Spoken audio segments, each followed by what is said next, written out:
Dear students, I hope you all are practicing whatever I taught you in English grammar. Today we will be going through verbs. Verbs which you have learned from your junior classes. What is verb? Verb is a part of speech which shows the action or position or state of the subject.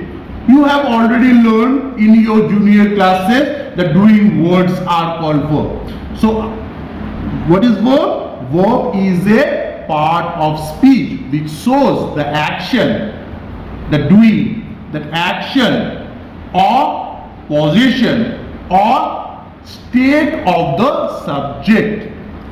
Let's go through the examples. Let us go to the first example. Rahul writes a poem every day. So Rahul writes a poem every day. So what Rahul does? Rahul writes.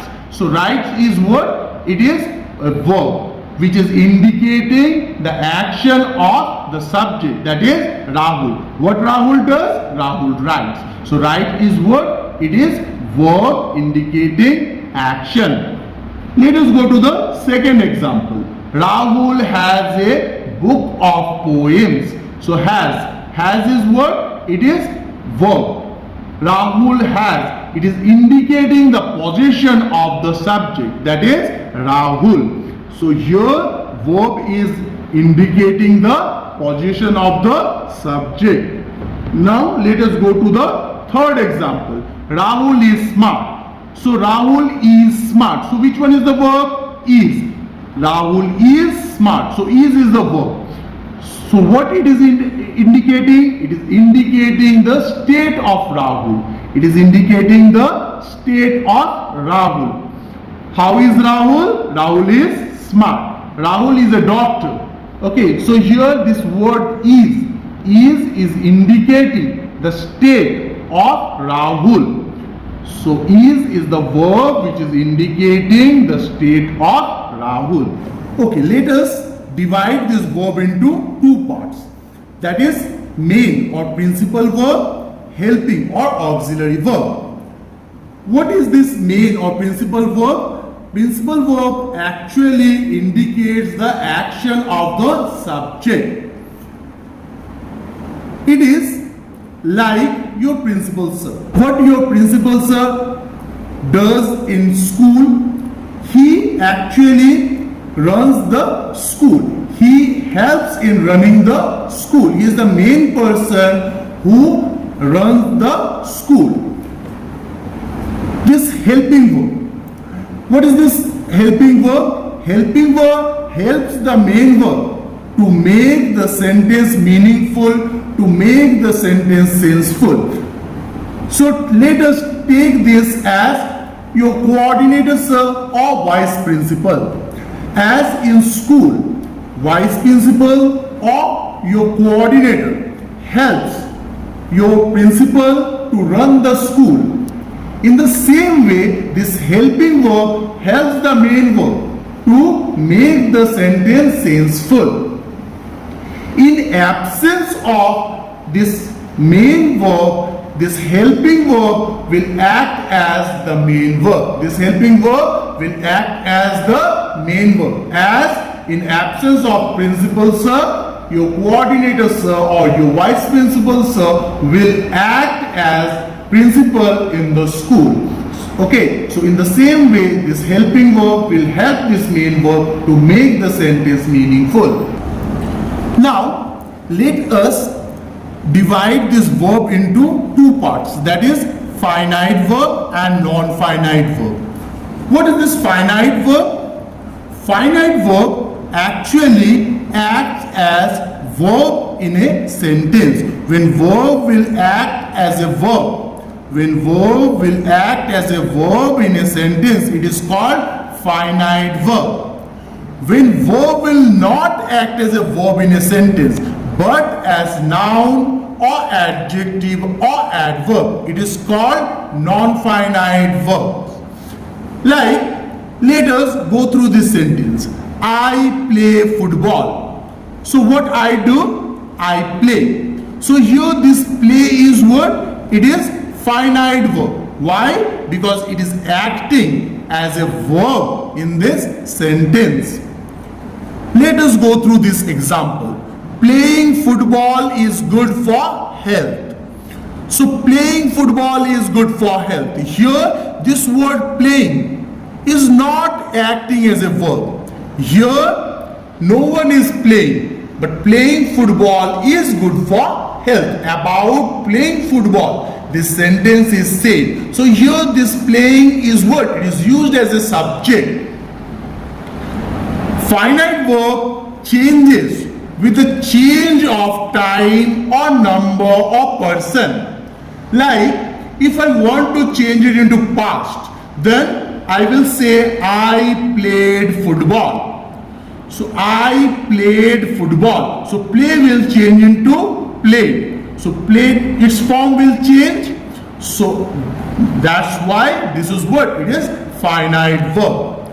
But if I want to change this sentence into past, then what will happen? Playing football was good for health. Here playing football will remain as playing football. There will be no change in this word playing. So it is what? It is non-finite verb. It is not acting as a verb. Here if I change the person, if I say they, or if I use he, so he is what? Third person singular, then I have to use plays. He plays football. So its form will change. So that's why it is what? It is finite verb. So this finite verb can be divided into three parts. That is transitive verb, intransitive verb, and verb of incomplete predication. These non-finite verbs can be divided into three parts. That is gerund, participle, and infinitive. So let us go into it one by one. I already told you that finite verbs can be divided into three parts. That is transitive verb, intransitive verb, and verb of incomplete predication. Or we can say it as incomplete verb. Let us go into this transitive verb. So what is this transitive verb? Transitive verbs are those verbs which require an object to make sense.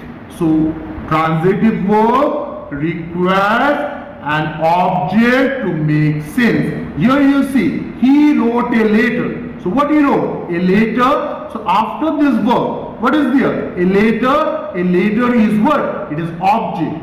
Okay, so this word wrote is what? It is transitive verb. As wrote is what? A letter is what? It is object. I can change this into passive. I can say a letter was written by him. Transitive verbs can be changed into passive. Transitive verbs can be changed into passive. Okay, so he wrote a letter was written by him. So wrote is what? It is transitive verb. And later is what? Later is object. Now intransitive verb. What is intransitive verb? Intransitive verbs are those verbs which do not require any object to make sense. Intransitive verbs are those verbs which do not require any object to make sense. The birds are flying in the sky. The birds are flying in the sky. So after flying, after this are flying, is there any object? No. After it, what is there? In. In is what? Preposition. So after the verb, there is no object. So are flying is what? It is intransitive verb. You cannot change it into passive. Can you change it into passive? You cannot change it into passive. Now verb of incomplete predication. What is this verb of incomplete predication? Verb of incomplete predication are those verbs which themselves cannot make any sense. They require a complement to make sense. After the verb, you will find a complement which will help the verb to make sense. The verb itself cannot make any sense. The boy is intelligent. So here you see the boy is intelligent. If I say the boy is, will it make any sense? No, it will not make any sense without intelligent. So intelligent is what? It is complement. It is complement. You cannot change it into passive. Can you change it into passive? No, you cannot change it into passive. This verb is what? It is incomplete verb. So is verb of incomplete predication, as it cannot make any sense without this complement. Intelligent is what? It is complement. I hope it is clear to you. Let us go through few more examples. I have a magical book. I have a magical book. If I say I have, it will make any sense? No, it will not make any sense without this complement, without this object complement. Have is what? Verb of incomplete predication. It itself cannot make any sense. A magical book is what? It is complement. It is helping this verb to make sense. Can you change it into passive? No, you cannot change it into passive. Baby seems happy. Seems is what? It is verb of incomplete predication. Why? If I say the baby seems, it will not make any sense. It will require this complement happy to make sense. You cannot change it into passive. Can you change it into passive? No, you cannot change it into passive. Here seem is what? Verb of incomplete predication. Happy is what? It is complement. So this non-finite verbs also can be divided into three parts. That is gerund, participle and infinitive. What is gerund? Verb plus ing acting as a noun. Verb plus ing acting as a noun in a sentence is called gerund. When verb will act as a noun in a sentence, it is called gerund. Reading is his hobby. So what is his hobby? Reading. So reading is what? It is gerund. When we ask question with what or who, the answer must be noun. So here reading is what? Reading is gerund. If I ask question, what is his hobby? Then your answer will be reading. So reading here is used as noun. It is used as subject. About it, this sentence is said. So reading is what? It is gerund. And is what? It is finite verb. If I want to change it into past, then you will find the form of is will change. Reading was his hobby. So is what? It is finite verb. But reading is what? It is gerund. Its form will not change with the change of time or number. Now participle. What is participle? Verb plus ing or third form of the verb. Third form of the verb means past participle form, acting as adjective, qualifying a noun or pronoun is called participle. Adjective qualifies a noun. Participle will qualify a noun. So dancing dolls are sold here. Dancing dolls are sold here. So what are sold here? Dolls are sold here. What are sold here? Dolls are sold here. Which dolls? Dancing dolls.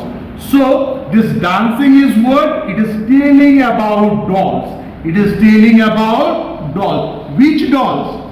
Dancing dolls. So dancing is what? It is telling about dolls. So dancing is what? It is participle qualifying noun doll. Are sold is what? It is finite verb. Now the third one, infinitive. To plus verb acting as a noun or adjective or adverb is called infinitive. When you will use to before the verb and that will act as noun or adjective or adverb, it is called infinitive. I like to play cricket. I like to play cricket. What I like? To play cricket. So to play is what? It is infinitive. And like is what? It is finite verb.